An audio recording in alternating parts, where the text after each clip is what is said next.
Alan Chávez Jacobo, les deseo que tengan un excelente inicio de semana. Voy a tener una conversación con Marco Cortés Mendoza, él es el presidente del Comité Ejecutivo Nacional del Partido Acción Nacional. En las próximas horas se resolverá el asunto de la elección de Baja California, donde Jaime Bonilla pretende quedarse más de 2 años para los que fue electo. Sin duda, conocer la opinión de Marco Cortés respecto a la crisis económica que se avecina y las circunstancias políticas del país. Vamos a la conversación.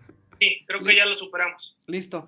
Presidente, pues estamos a 20 días de que supuestamente termine la cuarentena de la pandemia y los especialistas dicen que iniciará pues la gran recesión económica, problemas de pérdida de empleos. ¿Cuál tendrá que ser la agenda de los partidos políticos? Lamentablemente nosotros vemos, Alan, que este gobierno no tomó las medidas pertinentes en el momento adecuado. A diferencia del resto de países de Europa, donde la pandemia les impacta de forma mucho más sorpresiva, en México tuvimos mucho tiempo, al menos 6 semanas adicionales a lo que tuvo y cuando ya había alerta de la Organización Mundial de la Salud, México tuvo que haber tomado muchas previsiones. Primero, equipamiento para los médicos. No tenemos a la fecha a nuestros médicos con el equipamiento necesario y de calidad para evitar un contagio de ellos y de su familia. Eso en primera instancia. No tomamos las medidas oportunas para haber adquirido respiradores y para haber adaptado espacios para lo que ya veíamos venir. Sí. La anticipación hubiera sido la gran diferencia. Pero no solo en eso, en materia económica también. No se tomaron las medidas de cuidado de empresas que ya cerraron, de empleos que ya se perdieron. Estamos hablando de 800,000 empleos que hasta el momento se han perdido en 2 meses. Es increíble que no se hayan tomado medidas para cuidar el empleo. Nosotros pedimos que hubiera programas emergentes para esto. Y ahora que mucha gente perdió el empleo, tampoco hay un seguro contra el desempleo. No hay un programa emergente para quienes se autoemplean o viven del comercio. Y lo poco que está haciendo el gobierno, lo está haciendo mal. Okay. ¿Por qué? Porque mandó las cartas de apoyo a los microempresarios, pero con el nombre del presidente, haciendo difusión prohibida por la Constitución. Entonces, el gobierno ha actuado de forma muy lenta, incapaz. Ha sido un gobierno que tristemente no ha estado a la altura de las circunstancias, como sí lo han estado otros jefes de Estado en el mundo.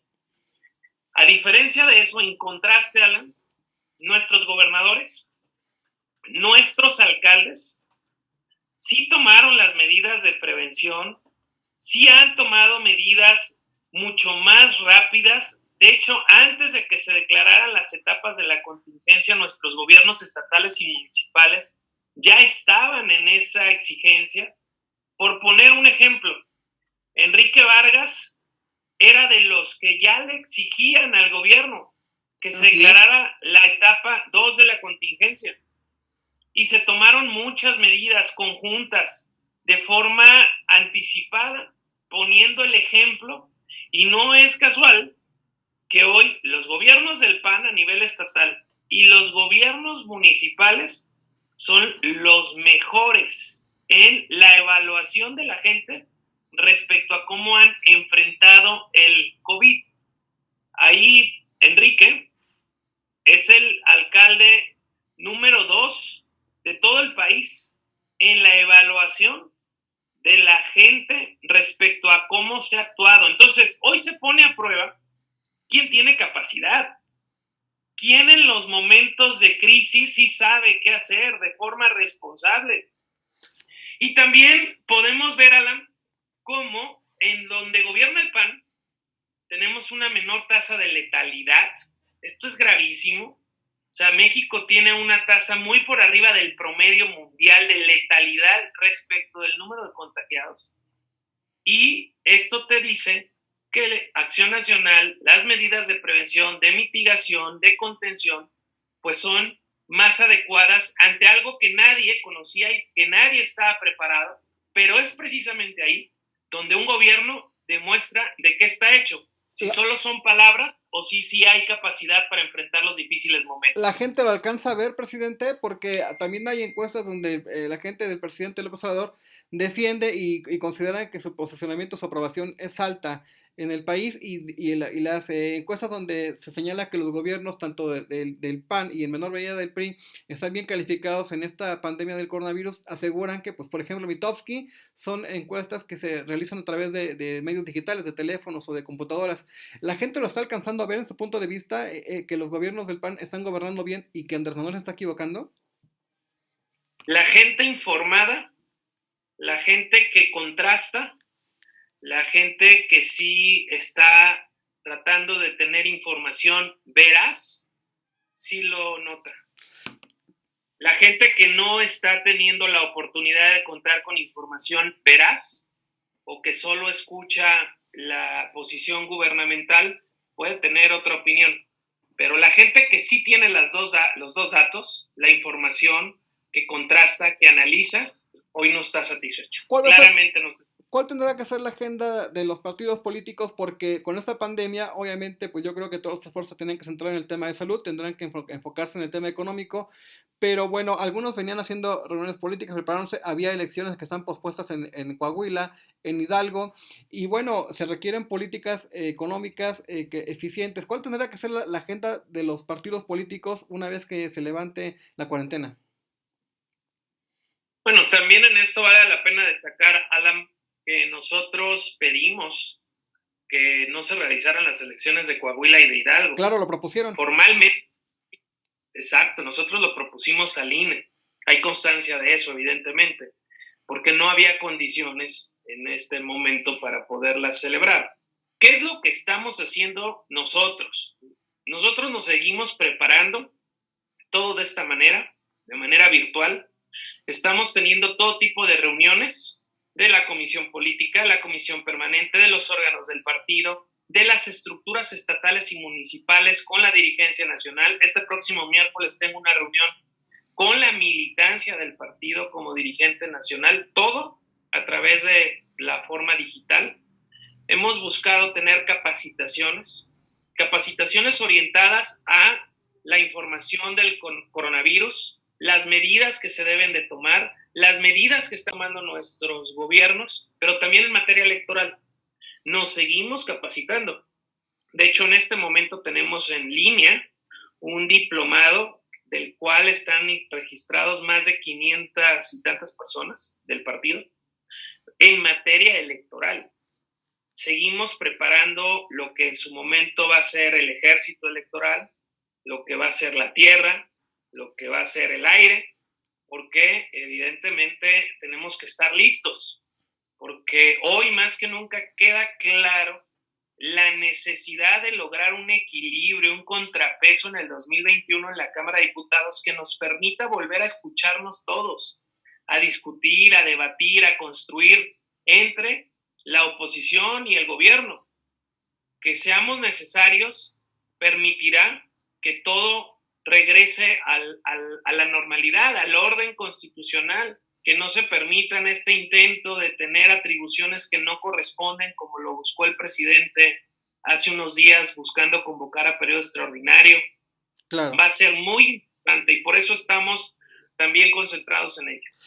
¿Cuál es su opinión, presidente? En estos días, la nota en la zona norte del país fue el tema de Kiko Vega, el exgobernador de Baja California, que se cayó su casa, que Jaime Bonilla asegura que ya hay diversas denuncias y que van por él. ¿Esto le afecta? El PAN, pues tradicionalmente el norte del país ha sido importante en cuestión de votos para el Partido Acción Nacional. ¿Cómo salir adelante de ese tema?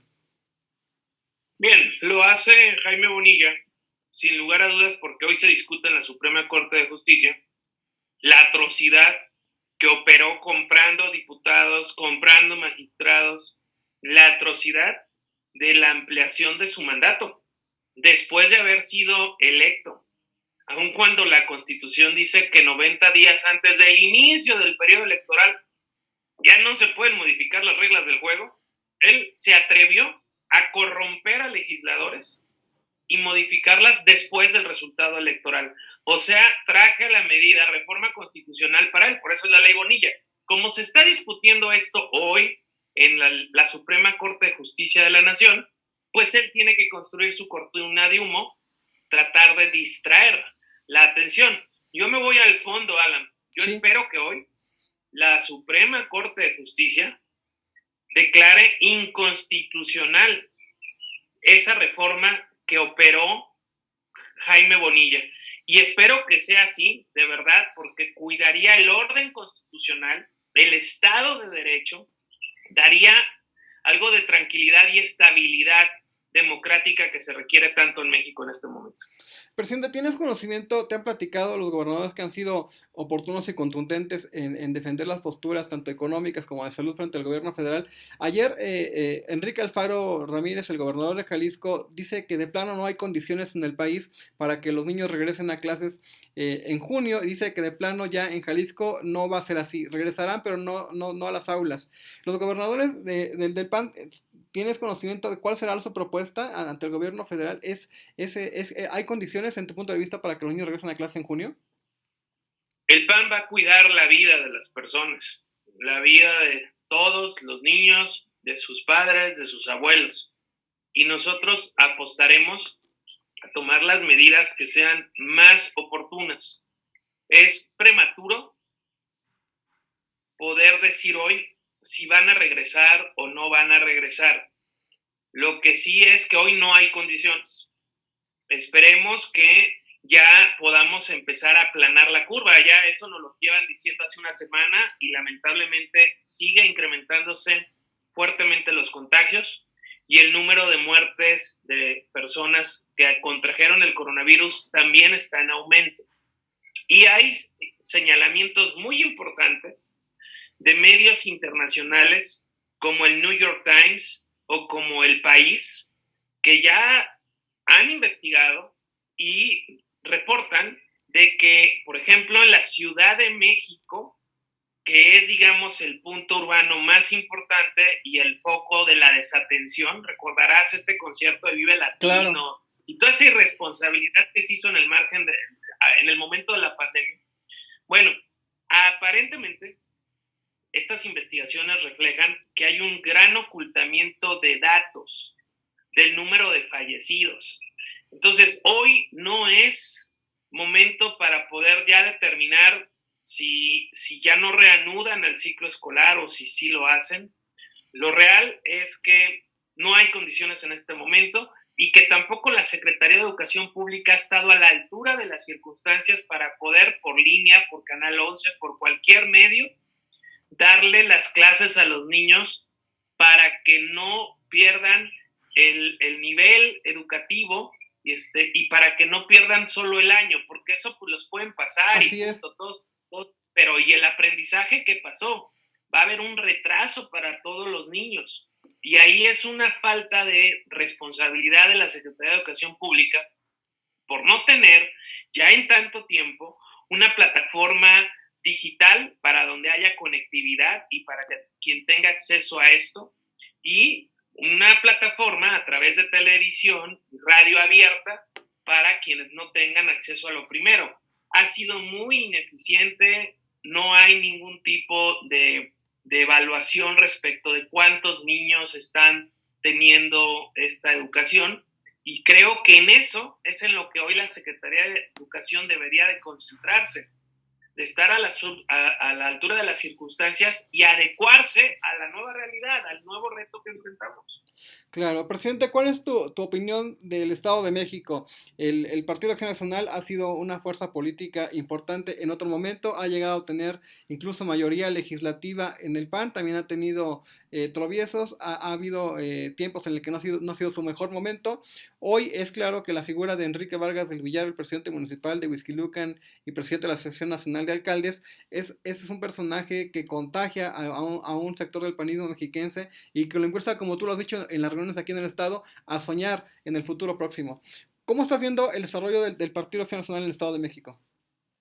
Bueno, primero yo debo reconocer que Enrique Vargas es un alcalde eficiente, capaz, que es un alcalde bien evaluado por su gente, por quienes gobierna, que además tiene las agallas, el liderazgo para enfrentar al gobierno federal y hacerlo con la representación de los demás alcaldes panistas. Tenemos 400 alcaldes panistas que lideraría Enrique Vargas y ha hecho un excelente papel. Debo decirte que con su liderazgo se fue y se convocó a los demás alcaldes afuera del Palacio Nacional a exigir el presupuesto que se les está recortando a los alcaldes de forma ya consuetudinaria. Debo decirte que Enrique Vargas ha venido asumiendo liderazgo de forma fuerte y vemos con muy buenos ojos que también lo ha hecho en el Estado de México. Yo no tengo duda que hoy hay condiciones para que este estado se pinte de azul en el 2023. Iremos por partes. Primero tendremos que ganar un buen número de municipios, particularmente en la zona metropolitana, que llegó a ser una zona muy azul. Tenemos que ganar un buen número de diputados federales, por supuesto de diputados locales, y yo estoy seguro que si seguimos haciendo las cosas bien, en el 23 vamos a poder gobernar el Estado de México. Para ir concluyendo la conversación, que te agradezco mucho que te distraigo de este tiempo en los temas que traes a nivel nacional, está haciendo, el Partido Acción Nacional es la segunda opción de voto en casi todas las encuestas y mediciones que se hacen en el país, en diferentes entidades.